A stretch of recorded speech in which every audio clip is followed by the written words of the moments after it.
সাতবিটা পক্ষ থেকে গোলাপের শুভেচ্ছা।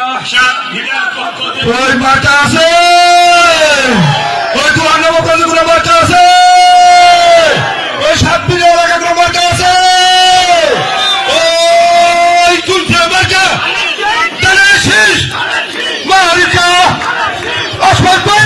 তারেক রহমান ঘোষণা দিয়েছেন সবার জন্য একটা ফ্যামিলি কার্ড বিএনপি ক্ষমতায় আসলে, যেমন রেশন কার্ড যেটা বলে এই ধরনের একটা ফ্যামিলি কার্ড, যে আপনারা বয়স্ক ভাতা বিধবা ভাতার জন্য চেয়ারম্যানের কাছে ইউরোর কাছে যে ঘুরে বেড়ান সেগুলো করে বেড়াতে হবে না। বিএনপি ক্ষমতা আসলে সকলের জন্য family card. Zakir Hossain master আমাদের মাঝে উপস্থিত আছেন। ছাত্রদল যুবদলকে বক্তৃতা শুরু করে দাও তাড়াতাড়ি, সময় নেই কিন্তু আরো প্রোগ্রাম আছে।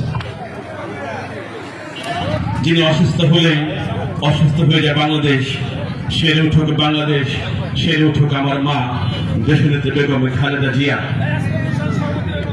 আজকে আমার মা অসুস্থ, গণতন্ত্রের মা দেশনেত্রী বেগম খালেদা জিয়ার রোগ মুক্তি কামনায় এবং আগামী নির্বাচনকে সামনে রেখে নির্বাচন উঠান বৈঠক 7টা ওয়ার্ডের অনুষ্ঠানকে শুরু করতে যাব।